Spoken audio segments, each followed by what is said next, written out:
All right, we're good? All right, so today we have Missionary to Sicily Rob Craig with us, and he's going to be presenting the mission field that God has called him to in the Sunday school hour, and then in the 11 o'clock service he's going to be preaching for us.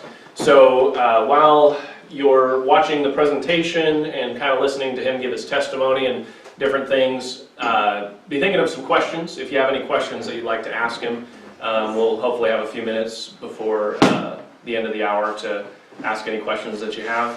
One of the things I wanted to point out for the sake of those of us here and also for those tuning in online, if you look at 1 John chapter 3, 1 John chapter 3, and I know probably most of you know this, but I just like to point this out because it's good to be reminded. The reason why we have missionaries come through, and you know, it's something that all churches should be doing, and unfortunately it's something that's been kind of lost on a lot of the evangelical type churches. You know, you don't really hear a lot of mission stuff. It's the Bible-believing groups, the fundamentalist churches that are still trying to send missionaries out and having missionaries come through, and we do these things.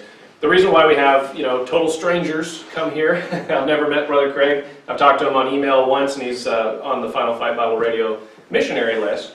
But what this is he's a brother in Christ, and he believes like we believe, and he's trying to do the same thing in Sicily that we're trying to do here. Trying to win the lost, trying to preach the gospel, trying to fight for the faith, you know. And so what we're doing is not just some Baptist tradition that we've done for a while. This is just what we do. This is actually biblical, what we have here this morning of having a guest here. And if you look at 3 John, I just want to point this out. 3 John, it says in verse 5, "Beloved, thou doest faithfully whatsoever thou doest to the brethren and to strangers." Okay, so he's writing, the Apostle John is writing to Gaius here at the church here. And he says, which have borne witness, these brethren and these strangers that have come through, they've now talking to the Apostle John, they're telling him about Gaius, and he says, these guys have borne witness of thy charity before the church, whom if thou bring forward on their journey after a godly sort, thou, Gaius, shalt do well. That's good that you're doing that. Because that for his name's sake, that's the name of Jesus Christ, the Christ's sake, these missionaries, these ministers, these brethren that are preaching the gospel, they went forth for Jesus' sake, taking nothing of the Gentiles. What does that mean? That means these brethren that are traveling around preaching the gospel and at some point came to Gaius and Gaius helped these guys out. These brethren, these missionaries, these preachers took nothing of the Gentiles, meaning they don't have this whole setup where corporations are sponsoring their missionary endeavors. They're not supported by Coca-Cola and Amazon and getting all this money from the Gentiles and these secular businesses in order to preach the gospel. Literally, they're just going by faith, and they're relying upon the charity of the churches and the Christians to help them on their way. And it says, "We therefore ought to receive such, that we might be fellow helpers to the truth." So anytime that we have a missionary come through, we are literally being fellow helpers to the truth. They're going out and preaching the truth, and we're preaching the truth here, they're preaching the truth there, and if we have an opportunity to help them, then we ought to. Because frankly, we have literally when it comes to missionaries, they can't just get a job on the foreign field like we can here. We have advantages, and if we want the gospel to be in these foreign countries, literally we're going to have to be the ones to make that happen here at home. Maybe if some Sicilians wanted there to be a missionary in Africa, you know, they native Sicilians could, you know, gather up their money and send somebody to Africa and support that brother. But honestly, the way the economic system works these days, these foreign countries, they don't have a lot of money, even the people that live there. You know, they don't have a lot of extra spending money like we have here in America. We're blessed with a lot of wealth. And so, unfortunately, a lot of foreign missions is reliant upon the U.S. That's just the nature of the situation right now. But we should take it as a blessing that at this time in history, we can help these brethren get to their foreign fields and preach the gospel in these lands. And basically, he's our ambassador for us. I can't go to Sicily. Mark can't go to Sicily. But Brother Craig can. And we'll try to help him out and help him get there. And I want Sicilians to get saved. Amen. So I'll try to put a little bit of money towards it. And so when we do that, according to 3 John chapter 3, verse 8, we are fellow helpers to the truth. And if you want to be a fellow helper to the truth, let me just say, We've got a offering box in the back, and we've also got the tablet. Actually, I broke the little swiper thing, but you can still type in your card information if you don't carry cash. And if you want to give something to the missionary, 100% of whatever is given to the missionary will go to the missionary. And then also, for anybody that's listening online, if they want to give to Brother Craig after they see the presentation and the Lord burdens their heart, you can go to our website and you can donate through our website, through PayPal, and we'll make sure that those funds get to Brother Craig. So with that being said, I won't take any more time. Brother Craig, go ahead and come on up. And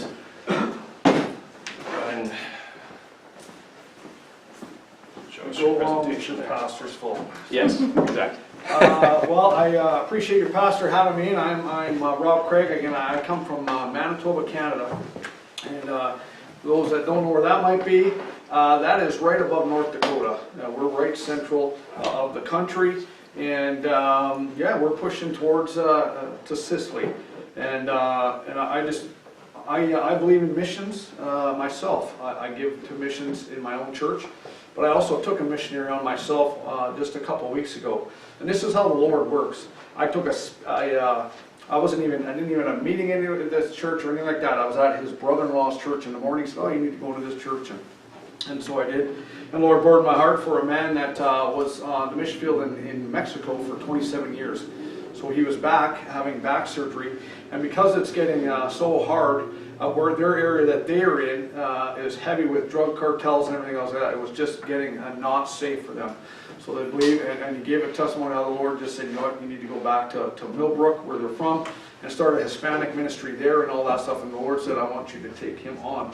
And so I did. I told him, I said, "You know what, the Lord told me to take you on," and so I'm doing it. I came to California right after that, and I had two Mexican pastors just take me on for support, just like that. So that's just how God works, and we can't ever outgive him.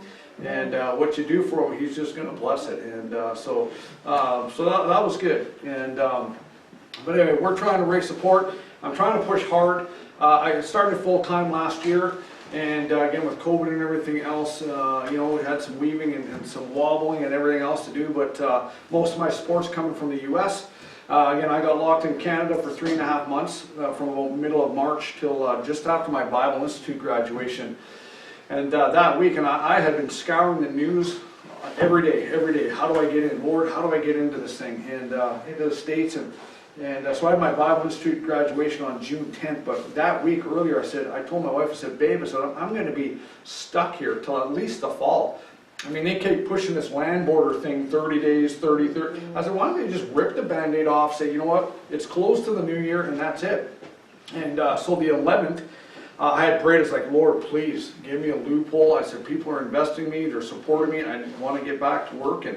And so the 12th, I had started I started a job, and so I was in the driver's seat. I was just, you know, I have my class 1, I can drive semi and all that stuff. I can drive basically anything that, you know, under my classification.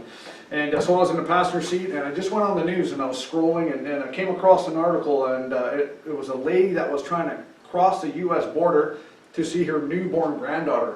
And of course, she was refused at the border. But as she was leaving, the U.S. guard said, "Well, have you considered flying?" And when I read that, I'm like, "What? Flying?" And I read the article, and I said, "Yeah, many people are not aware of this. I mean, this is something they just don't broadcast."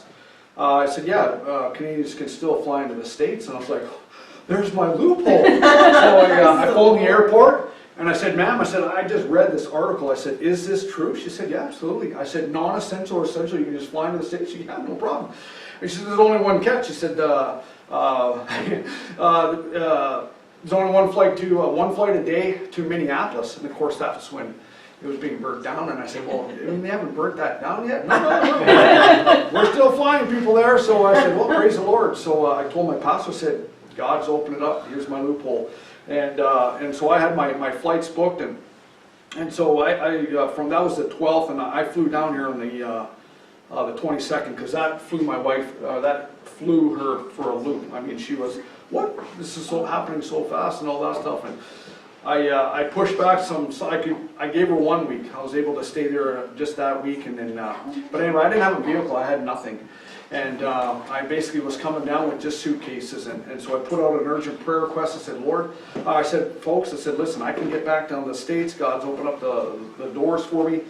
I said, if you know of a vehicle that I can rent, or if I can get my vehicle down here. I mean, I was looking at parachuting it in, I was shipping it in, like $5 grand, and I was like, so anyway, 2 days before, my pastor said, you call that pastor that you had met. I met a pastor at our candidate school. And when he was preaching, he said, listen, missionary, he said, I'm a mechanic, I own my own shop and everything else. He said, if you're ever stuck on the road, call us. We'll help you out, fix you up, and get you on your way. But he said, just don't take advantage of us. And so I phoned him and I said, hey, preacher, I said, did you get my letter? He said, no, I haven't. He said, I was on vacation in Florida. He said, what's going on? I said, well, you know, I'm going to be at your church in just a couple of weeks. I said, God's given me a loophole. I said, but I've got to leave my vehicle and everything else. I said, do you have one that I could buy? And like I say, before I called them, actually, I talked to State Farm to see if I could even insure a vehicle if I bought one. And with my stateside address being word for the world, they said, yeah, no problem. And I said, you have a vehicle I can buy? He said, you know what, let me get back to the office. He said, if I don't, he said, surely one of my customers will. He said, you just worry about getting down here. So I got across the customs and everything else, and I got into Minneapolis, rented a car as soon as I could, got out of there, and drove 15 hours to Georgia. And when I got there, he gave me a loaner, but he said, I'm just going to give you this for a couple days so you get to your meetings right now. He said, but that's the van we're going to give you. And I said, whoa. I said, no, not give. I said, I'll buy. He said, no. He said, my wife and I prayed about it, and we believe the Lord would have us to give you that van. So they gave me the title and everything, and spruced it up and everything else. So we've been all over this country, north and south, east and west, and we're puttering along pretty good.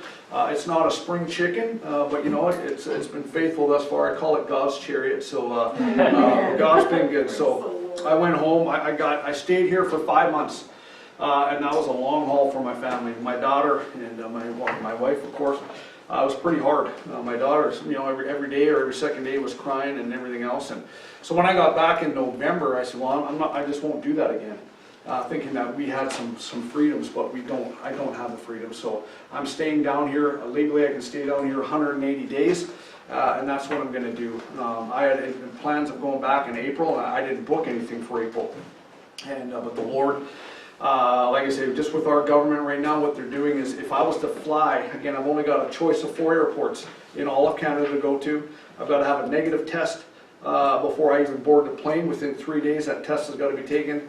Once I get to one of those airports, they'll automatically administer a PCR test, the antibodies and all that stuff.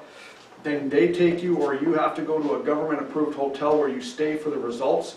And they said, be prepared of spending upwards of $2,000 because they're really trying to deter travel. And then once they give you the okay, you can get on to your final destination and finish the rest of your quarantine. So that's what we're doing. I'm hoping God will give me my support. I don't want to have to take that 6 months in Canada and have to come back down here in 2022. Again, what he knows anyway. I'll be a spoiled brat and I'll pout and whine, I'm sure, because I don't want to. But anyway, I just sent my video to 4 churches that I had scheduled in Alberta, and they've already voted or promised that, yeah, we're taking you on. And he said, we know your lineage, we know where you come from, everything else, so that was a blessing. So God's really just been cranking it out. I'm thankful for it. But that's kind of a testimony of how God's just been dealing with me. When I came down here in June last year, I came down here with 2 things. Basically, one was the title of William Carey's message back in the 1700s. He said, expect great things from God, attempt great things for God. And that's all I wanted to do, was just attempt something for the Lord, to get down here. And I also brought Psalms 118:23. It says, this is the Lord's doing. It is marvelous in our eyes. And what the Lord has done, and I prayed and I said, Lord, I want a testimony. Lord, be able to glorify you through this whole thing. And again, just what God has done. He's been faithful. I know of other missionaries. We just heard of one. A missionary, he had 54 meetings canceled last year because of COVID. And I didn't really have any. I had to postpone some, especially the ones in Canada, because I was coming down here and they understood that. I said, don't worry about us. We know your church. We know your pastor. and we'll have you in or whatever we got to do. So really, I didn't really lose anything. Again, God has just been good to me. So my wife and I, we took our first survey trip in June, July of 2018, and we spent 18 days there with Missionary on the island. And then we visited 2 on the mainland. And I had always known it was Italy. If I've got time, I'll give it in my testimony. I just didn't know where. And that whole time I'm looking and I'm trying to open up doors myself. Lord, is it here? Is it here? And of course, He never gave me nothing. And but it wasn't a missionary wife said, well, maybe you're just trying too hard. Maybe when you get back to Canada, you settle back down into your routine and everything, God will show you. Well, that's exactly what happened when I got back. There was just a tug or something about Sicily. And so I got a hold of Brother Lee and I said, hey bro, I said, I think I've got to come back there. If anything, just to rule that out. And he said, yeah, sure. And anyway, a couple months went by and he said, hey, you said you're coming out. When are you coming out? I honestly said, man, I can't believe he's actually going to hold me to it. And but God worked it all out and I was there. So I went back in March of 2019, spent 10 days with them, and God confirmed the city for us and everything. So we're going to go and help Brother Lee out and his family with his ministry while we focus solely on the language. Because just being older folks, I don't know, it might take a little, I have no idea. But too many people go to Italy and think that they're going to try and start a ministry and work for God and all that, and then the language gets put on the back burner, and then they get frustrated, and then they leave. Too many have gone, and too many have left. And so there's, like Brother Lee told me, he said, you know what, when I got here, he said, there was 4 of us. And now there's just me, and we're talking Bible believers. Now there's just me. And when I was going out the second time, he said, yeah, he said, you know what, there was 3 more that were supposed to be coming, and they're not coming. And so anyway, it's a tough field, but you've got a tough field around here, so I'm not too worried about it. But we'll go ahead with that, and I'll get into our testimony. And this thing is pretty self-explanatory.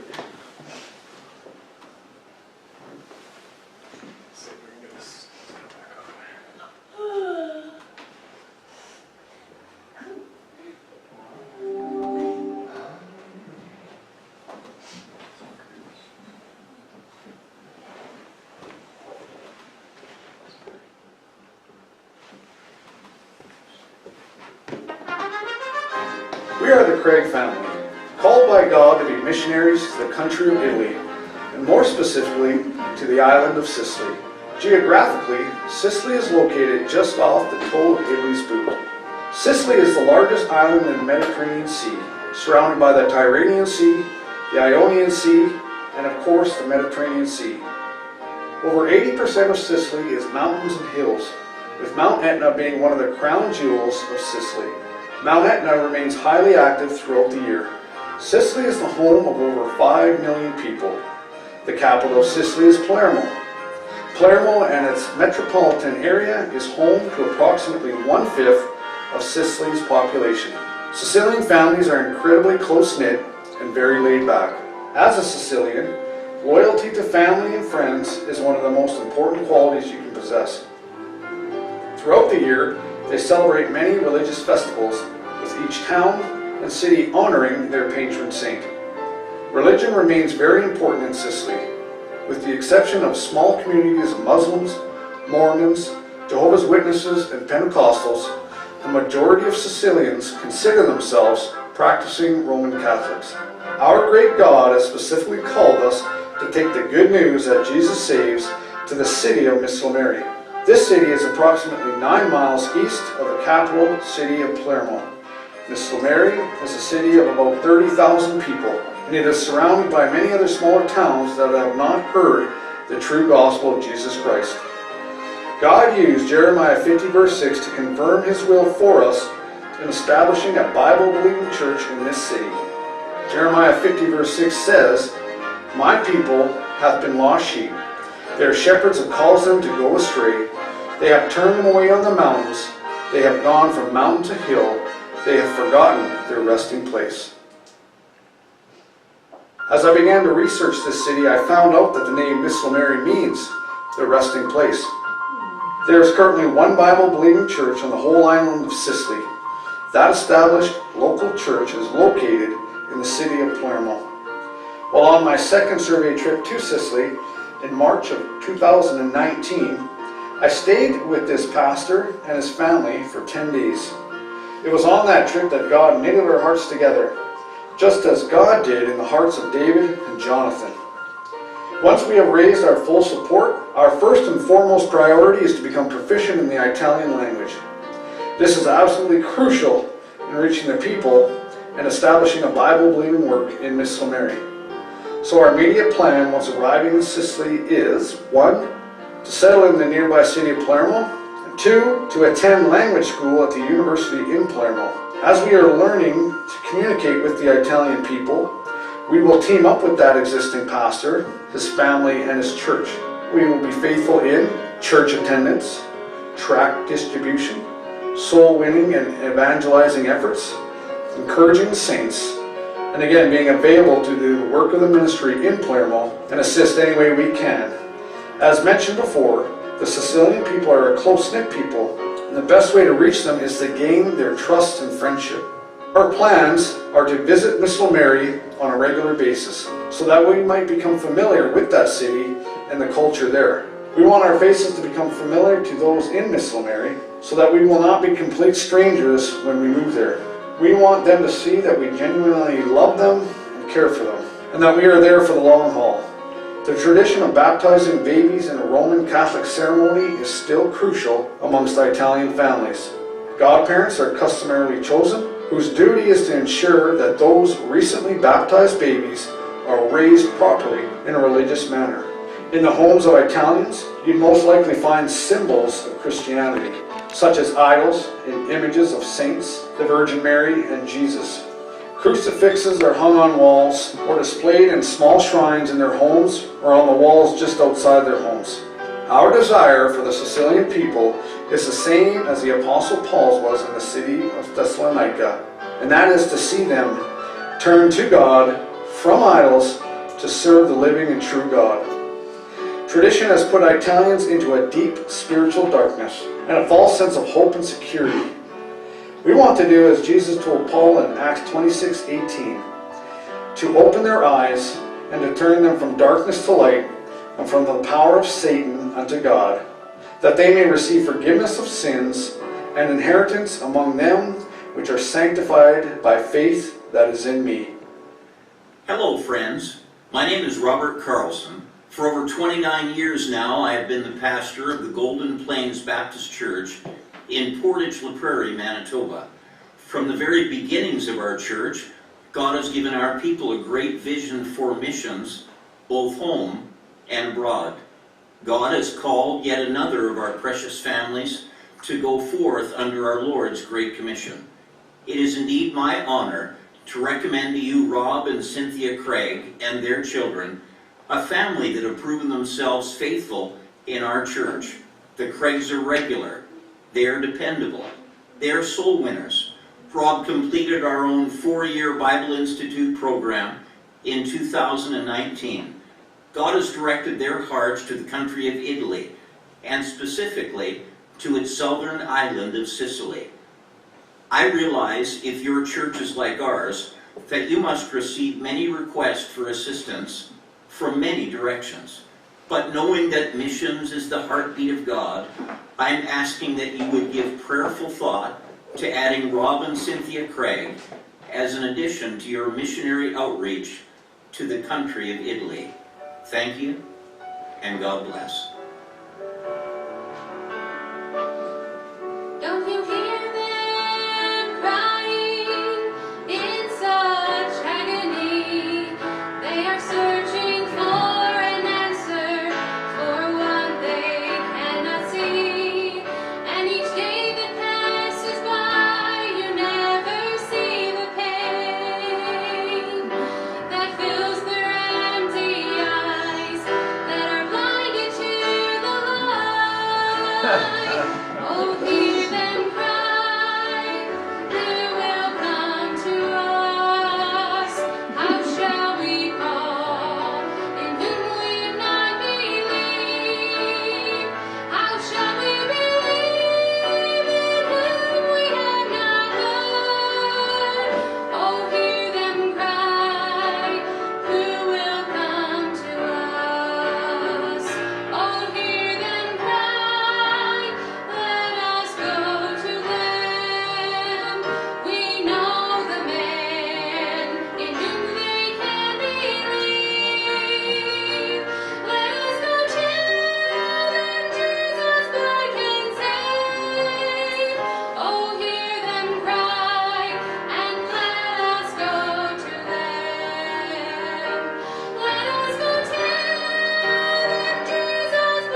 For so hath the Lord commanded us, saying, I have set thee to be a light of the Gentiles, that thou shouldest be for salvation unto the ends of the earth.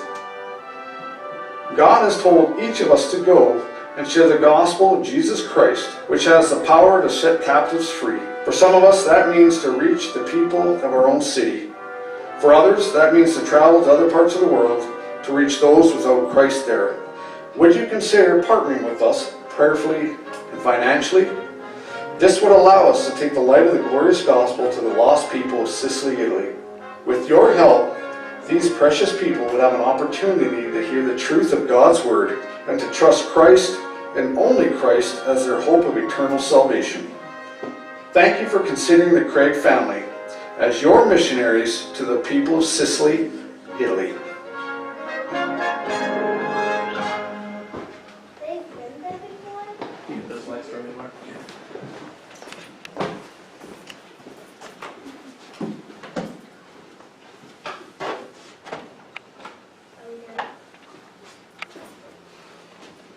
Alright, well there it is. We're going, Lord willing. And yeah, a lot of people ask me, well, why Italy? I don't know, I never picked it. As if I did, they ask, like, well, did you really pick that? Because nobody in their right mind would pick Italy, but I don't know, I never picked it. I'm like Amos, you know, when God called him to prophesy, he said, then answered Amos, he said to Amaziah, I was no prophet, neither was I a prophet's son, but I was a herdman and a gatherer of sycamore fruit. I don't come from a preacher's home, I'm not a preacher's kid, I ain't nothing. I'm just a dirt ball off the street. I got saved when I was 30 years old, and by God's grace and by His mercy. And my first introduction, I guess, to religion, if you would, is my parents, while we were about 6 years old, my parents moved over to Alberta, which would be 2 provinces to the west, and so that would be basically above north of Montana. And my mom put us in a Catholic school, and we were there about 3 years. And so my best friend, his parents were staunch Catholics. And I mean, they had idols, they had it all. And so I would go with them to confession on Saturdays, and then go to the Mass on Sundays. And then through that time there, my mom had us baptized into the Catholic Church, and then we were confirmed. And of course, those 2 things right there are 2 of the 7 sacraments that as a Catholic you'll need to want to keep, because keeping those 7 sacraments as much as you can will keep you in a state of grace. For then, if you were to die in that state of grace, the worst that you're going to get is purgatory. Of course, if you were to fall out of state of grace, then they believe you'd go to hell.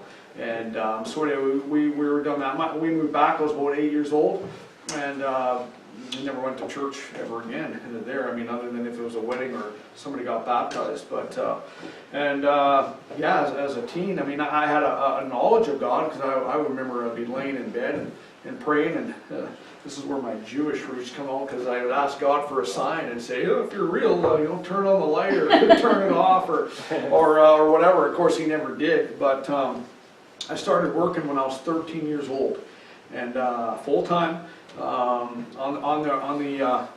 the racing season. I got a job at a racetrack right across the highway. It was a horse track, and be up there early in the morning, taking care of the horses, grooming them, feeding them, getting them ready for exercising and cooling them down, and all that stuff. Get home, shower, race to school, and then get back after school and feed and all that stuff. It was a race night. You were there till, it could be, who knows, midnight, whenever the races got done and your horse was done and cooled down. And I did that for about 10 years, and of course that's not a very good lifestyle and to be introduced to. And lots of partying and drinking and drugs and whatever else that goes along with that. And so that was my introduction, and got involved into that stuff. And I hit the bar scenes in my my late teens, 18, 19, 20, whatever, and do that, get drunk and everything else, and swear that I'd never do that again. But of course, the next weekend would roll around, and that's just what we did. And but I remember there was times, not every time, but there was some specific times that I actually felt guilty for the things that I had done on the weekend, and that would last for like 2 or 3 days, and I would tell myself, man, why would you be feeling guilty? I mean, this is normal stuff. This is what we do. But anyway, I moved away when I was 22 years old. I bought a brand new truck, and my cousin got me a job at in the oil field. We have a oil industry in our southwest corner of our province, and so I went there and to make some real money. And again, that's not a lifestyle either, especially for a young single man at 22, just moving away from home. And I was there over a year and I don't know, it was 13 months, something like that. And there probably a day that didn't go by that we didn't drink or consume whatever. That's just what we did in the town where I lived. We went to service the oil wells and everything else. So they were, half an hour, 45 minutes, an hour and a half away. And of course, on the way home, we knew where every pit stop was, where every vendor was, and we would do that. And it was August 1st. I'd been there just about a year, or just over a year, I guess. Somewhere, I can't remember, but it was my mom's birthday, so I came to town, and I had family that owned some restaurants in the city of Brandon, and so we came and we got together with the cousins and family and celebrated my mom's birthday, and so the cousins continued the festivities into the night, closed down the bars, and I was heading home, and I got pulled over, and I blew over, and so they kept me in the back of the cop car, and they took me to the police station. There I stayed till 4 or 5 in the morning and had to blow again. I guess they wanted to see how bad it was, and it was double, I think, or triple, I can't remember, but what I do remember is my mom coming through the doors at the police station to get her son on her birthday, and the shame on her face, and I tell you, that is burned in there. And right after that, a couple weeks later, I'm at work and in the town. We got done early that day, and lo and behold, we found ourselves in the bar. And the only thing I remember that day was just looking up, and I saw the inside of an ambulance. It was kind of set up. They distracted my boss, and so when I came out of the washroom, he wasn't around, and so I just left. Apparently I had been jumped, and they used my face as a soccer ball and everything else, and so again, I was knocked out. They took me to the hospital and had x-rays and everything else, and broken and bloodied and beaten, and my dad came and got me, and when he saw me, he just said, "Man, what a mess." What a mess. And so he took me to back to their place, and I had a couple days off, and of course, as a mother, you certainly wouldn't want to see your child like that, no matter how old you are. And so that didn't go well with my mama, but they just said, "Man, why don't you just quit? Just move back home. We'll look at college or whatever. Let's, get your life back on track." And I did. A couple weeks later, I quit, moved back home, went to college, and trained up, and then I moved away to a place that hired me. I still didn't have my license, and so I worked there and got my license back and lost my job, and so I moved back to my home city, Winnipeg, and just got kind of back into my old roots of training, working with horses and dogs. We bred and trained German Shepherds and stuff for protection and tracking and show and everything else. But I was working also at a window plant, and this is where I believe that the Lord just started working all these things out. It was December of '99. And my dad and my sister drove 2 hours and brought me out a single piece of paper. It was an application for a pork processing plant that just opened up. They're hiring, they're paying good. My dad said, "Just fill this out. Fill it out, move back home, they're paying good, get it together." All right, whatever, filled it out, and they drove back.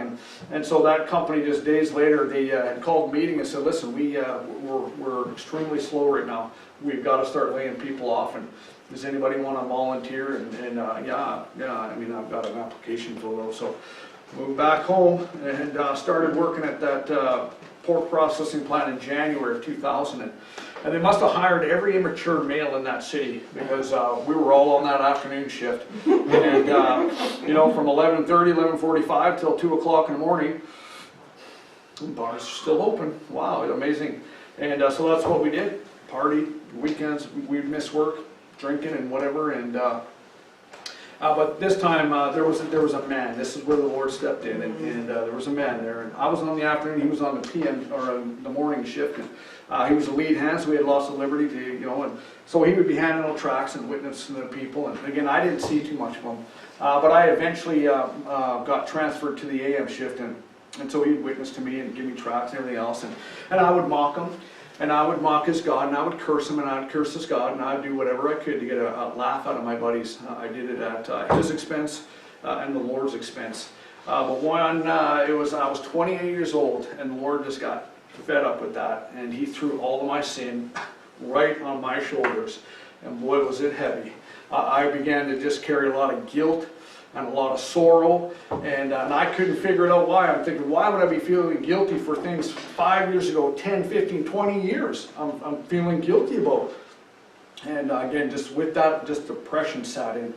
Again, I couldn't get rid of it. There's nothing I could do. I just had that burden and that weight. I'd go online and I would check, and I had every symptom of depression. I had it, but I knew that I didn't want to go to the doctors. I didn't want to go on medication.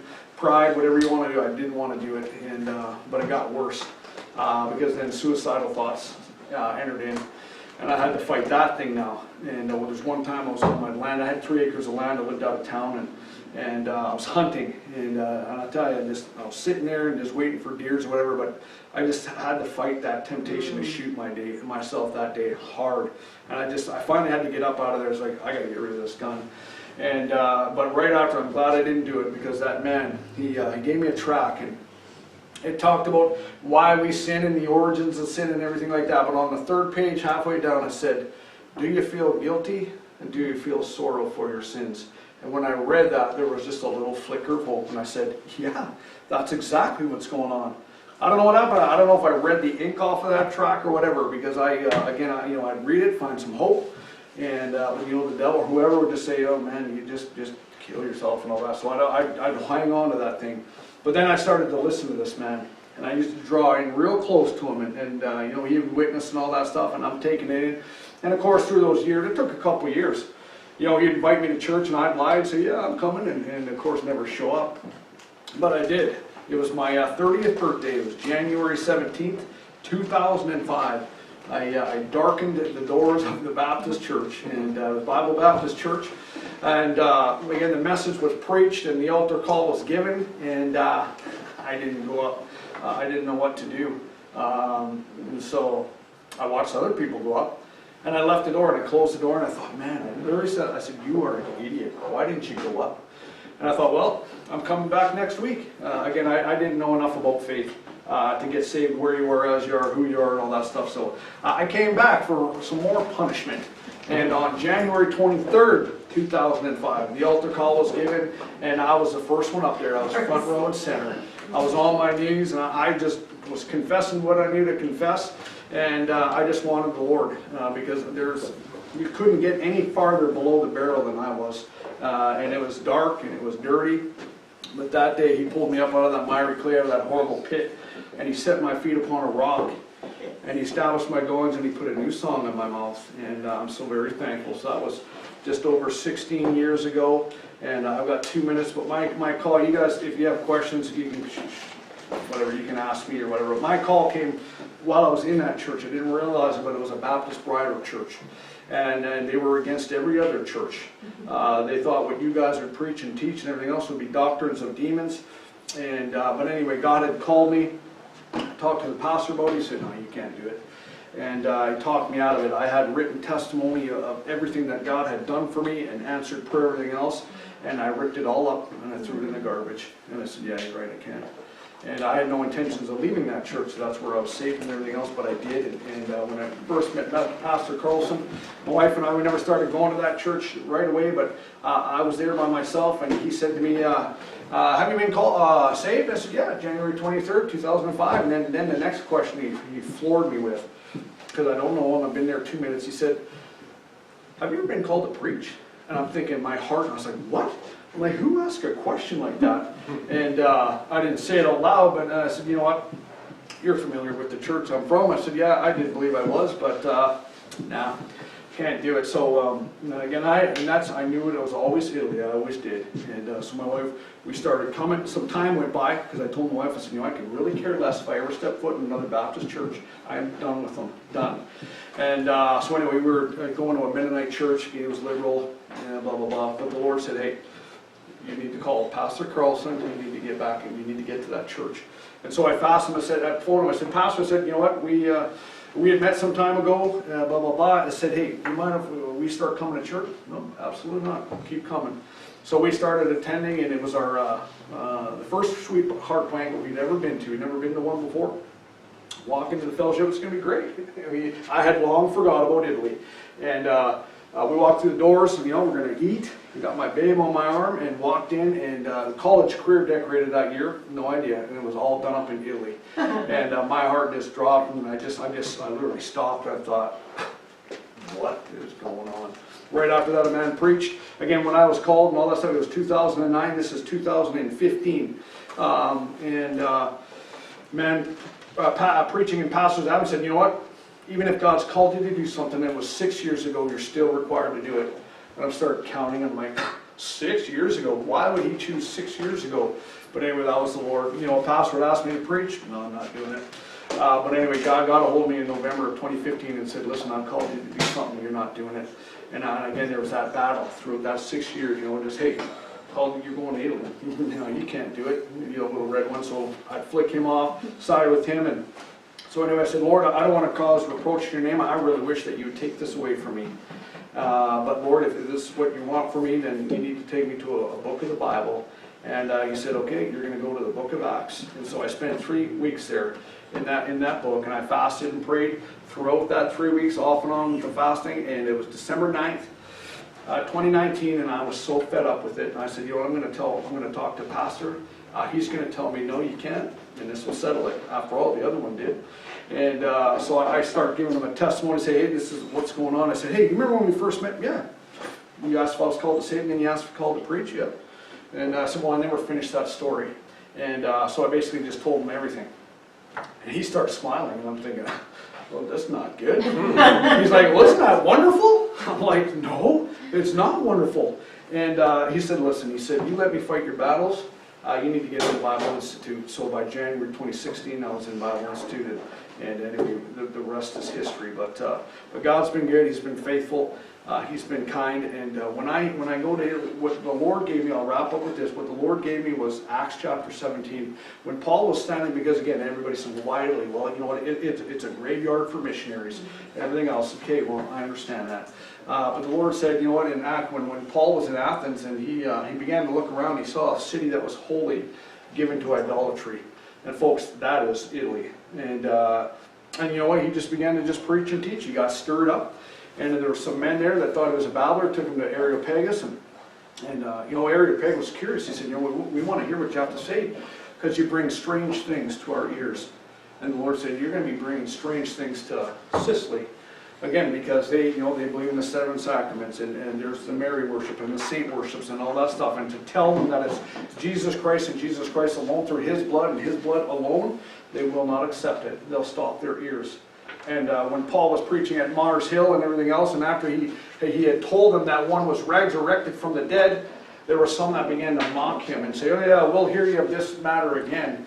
And when Paul was leaving, here's the hope. This is what the Lord said. When Paul, in verse number 34, as he was leaving, there were some men that clave unto him and believed. And that's what we believe that's going to happen in Sicily. There's going to be some men that will cleave and they'll believe. And so that's the hope. And in Proverbs 27:18, whoso keepeth the fig tree shall eat the fruit thereof. But it takes patience and diligence and perseverance, because you're not going to get fruit for at least 3 years to 5 years. And I'm not saying it'll take that long to get a soul led to Christ, but again, being patient with it, God will give the fruit. And so that's what we're trusting in. So, thank you. Anybody have any questions they want to ask before we wrap up?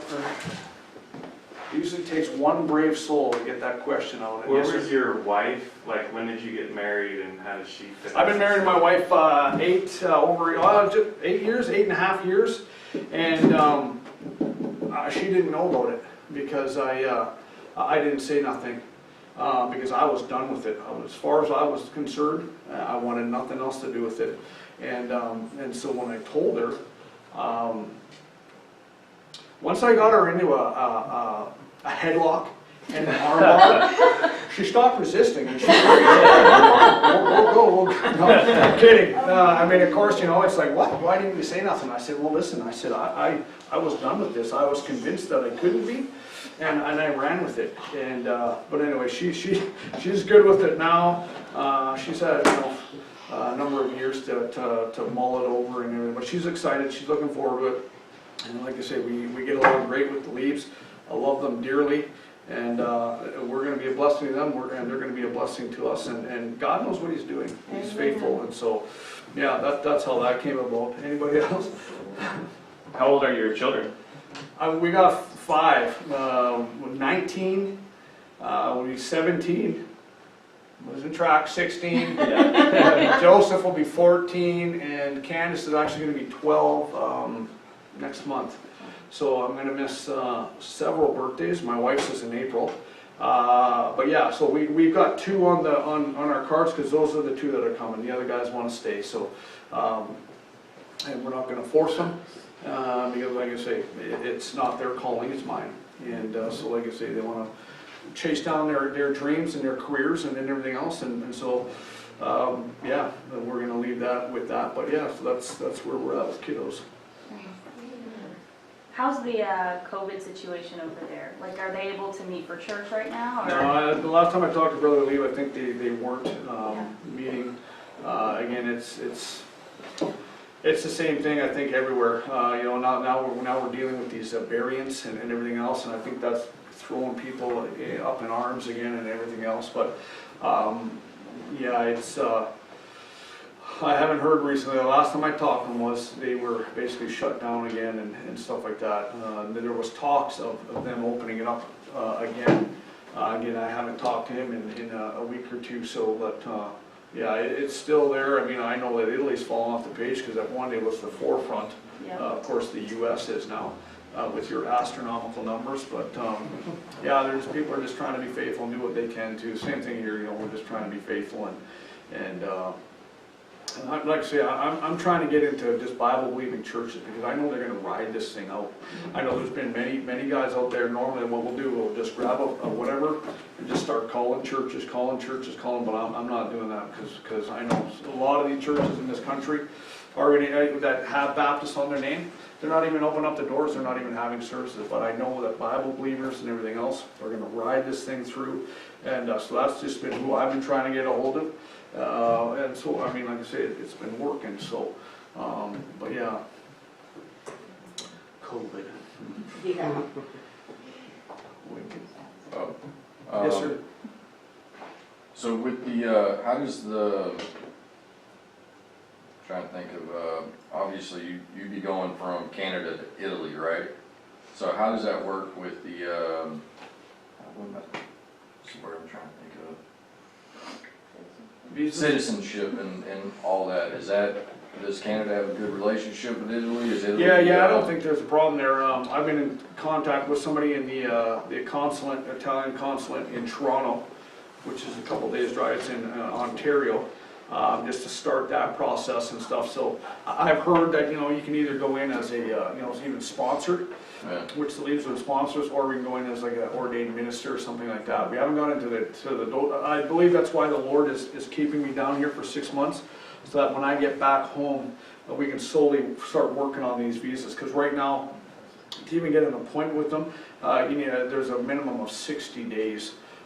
Just again, they're probably playing catch up with COVID and everything else, and visas and stuff like that. So, like I said, I think that's why he's just saying, you know what, ride this thing out till July, and then, like I say, we might need the rest of that year, hopefully not, just to get all that stuff sorted out and stuff. But once I know that we're getting closer to support, you know, then I'll make my appointments, knowing that, you know, there's at least 60 days and all that stuff. So. Don't know how it's all working. I mean, like I say, nobody has said, he didn't say, no, you know what, you don't even bother because they're not even going to take you. Like, he hasn't said any of that stuff. You know, he's told us, hey, these are some of the things that you need to get in order and have prepared and all that stuff. So we're working on that while we can. And so, yeah, he hasn't said that. I know if we were coming from America, I think it would be a different story, especially with Europe. They don't want Well, Canada doesn't want Americans anymore. Don't blame them, but anyway. They're smart. Yeah, absolutely. Yeah, so you know what? God's got a sense of humor, because when I started this thing, I know we're just trying to kill. It's better to trust in the Lord than put your confidence in man. Like where I live is an hour and 20 minutes from the border, and we know a U.S. saved border guard who is saved. He's a U.S. guy, and I had it all lined up when I started. Just about to launch out full time. I was going to Montana. It goes to Montana in the middle of January, but I was, and so it was going to be a cakewalk. I was right on. We've got a saved guy on the border. I'm just going to walk right on through, and it'll be fantastic. I won't have any questions. I don't have to worry about them searching my vehicle. A couple days before, we had it all set up. He said, "Hey, brother, going in? Yeah, we're still in." Yeah, you know what? Oddly enough, he said a log rolled off my wood pile and dropped right on my foot and broke my toe. And I'm not at work, and I'm off for like 6 weeks because I'm going to China. I'm like, well, how am I going to get across now? And that's when the Lord said, just trust me, don't put your confidence, because like I said, I mean, this was perfect. A U.S. saved guy, no problem. And yet God takes him out in order for me to trust in him. And I haven't been able to use that guy at all. Now I've had to been flying and just trusted the Lord that way. But anyway, just trust the Lord. Put confidence in man. Man will let you down. God is good. He is good, absolutely. All right, let's take a break. We'll be back in about 10 minutes.